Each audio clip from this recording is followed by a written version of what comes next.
The first surgical attempt at body sculpting was in 1921, with a dancer wanting to improve the shape of her ankles.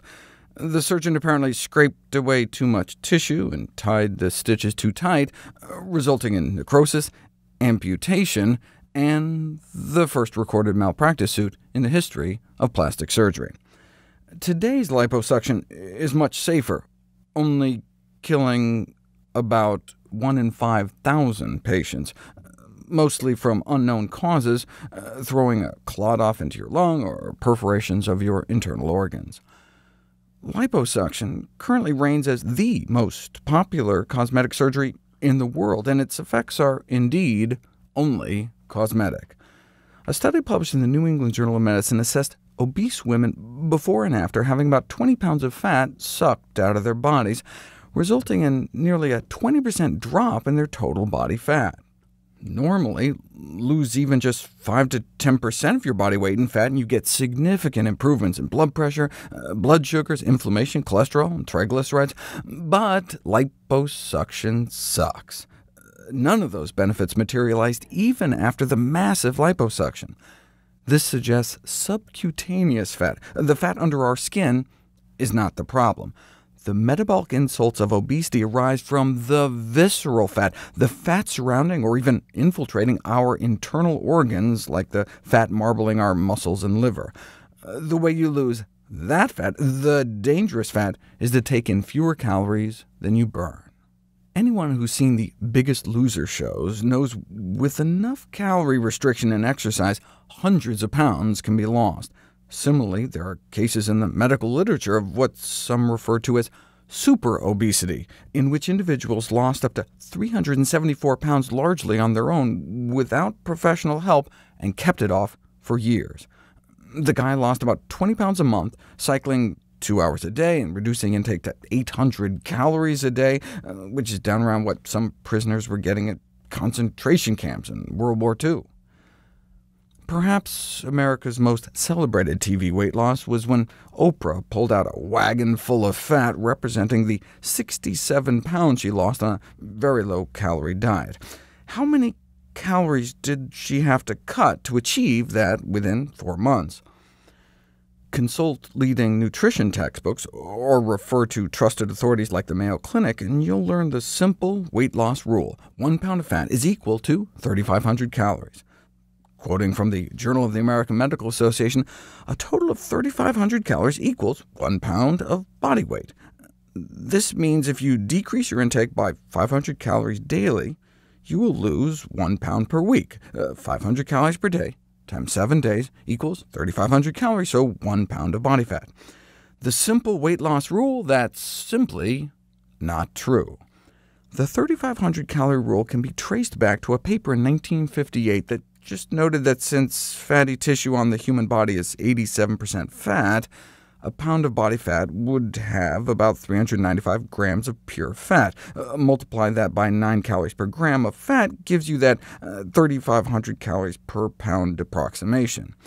The fatal flaw that leads to dramatically exaggerated weight loss predictions is that the 3,500 rule fails to take into account the fact that changes in the calories inside of the energy balance equation automatically lead to changes in calories out. For example, the slowing of metabolic rate that accompanies weight loss, known as metabolic adaptation. That's one of the reasons weight loss plateaus.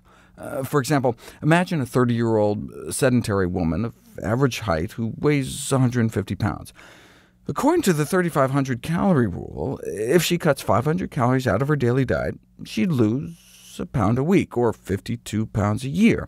In 3 years, then, she would vanish. She'd go from 150 pounds to -6. Obviously, that doesn't happen. What would happen is that in the first year, instead of losing 52 pounds, she'd likely lose only 32 pounds, and then, after a total of 3 years, stabilize at about 100 pounds. This is because it takes fewer calories to exist as a thin person. Part of it is simple mechanics. In the same way a Hummer requires more fuel than a compact car, think how much more effort it would take to just get out of a chair, walk across the room, or climb a few stairs carrying a 50-pound backpack. That's no lighter than carrying 50 pounds in the front. Even when you're lying at rest sound asleep, there's simply less of your body to maintain as we lose weight. Every pound of fat tissue lost may mean one less mile of blood vessels your body has to pump blood through every minute. So the basic upkeep and movement of thinner bodies takes fewer calories. So as you lose weight by eating less, you end up needing less. That's what the 3,500 calorie rule doesn't take into account. Or imagine it the other way. A 200-pound man starts eating 500 more calories a day.